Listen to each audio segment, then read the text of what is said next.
കാസർഗോഡ് മേൽപ്പറമ്പിൽ 16-കാരിയെ പ്രതി സ്നേഹ മെർലിൻ പലതവണ ലൈംഗികമായി പീഡിപ്പിച്ചെന്ന് പെൺകുട്ടിയുടെ മൊഴി.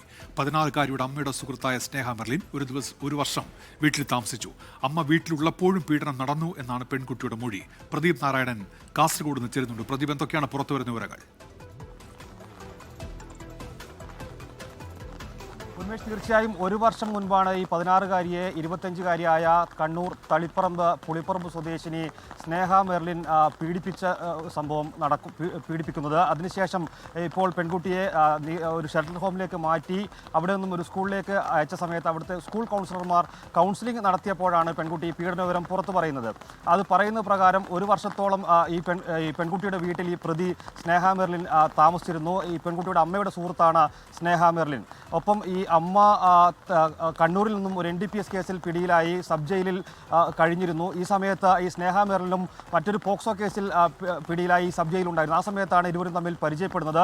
ഇതിനുശേഷം ജയിൽ മോചിതരായ ശേഷം കാസർഗോഡ് മേൽപ്പറമ്പിലെ ഈ പെൺകുട്ടിയുടെ വീട്ടിലേക്ക് സ്നേഹ മെർലിൻ എത്തുകയും ഒരു വർഷത്തോളം താമസിക്കുകയും ചെയ്തു.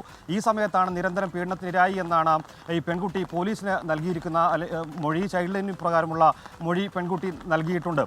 അപ്പം കഴിഞ്ഞ പെരുന്നാൾ സമയത്ത് ഈ പെൺകുട്ടി വീട്ടിലേക്ക് വന്ന സമയത്ത് കുട്ടിയുടെ ചേച്ചിയോട് ഉൾപ്പെടെ ഇക്കാര്യം പറയുന്നൊരു സാഹചര്യം ഉണ്ടായിരുന്നു. ഇതേ തുടർന്നാണ് ഷെൽട്ടർ ഹോമിലേക്ക് മാറ്റുന്ന ഒരു സാഹചര്യം ഉൾപ്പെടെ ഉണ്ടായത്. മറ്റൊരു പ്രധാനപ്പെട്ട കാര്യം, ഈ പെൺകുട്ടിയെ പീഡിപ്പിച്ചു എന്ന ഒരു പരാതിയിൽ പെൺകുട്ടിയുടെ അച്ഛനും പോക്സോ കേസിൽ ജയിലിൽ കഴിയുകയാണ്. ഈ വിവരം മറച്ചുവെച്ചതിന് അമ്മയ്ക്കെതിരെയും കേസ് നിലവിലുണ്ട് എന്നാണ് മനസ്സിലാക്കുന്നത്.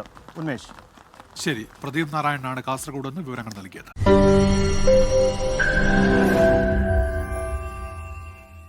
ലോകത്തെവിടെയായാലും ഏത് സമയത്തും 24 വാർത്തകളും ഓഗ്മെന്റഡ് റിയാലിറ്റി പാക്കേജുകളും എക്സ്പ്ലെയിനറുകളും വിശദമായി കാണാൻ ഞങ്ങളുടെ YouTube ചാനൽ നിങ്ങൾക്ക് സബ്സ്ക്രൈബ് ചെയ്യാം.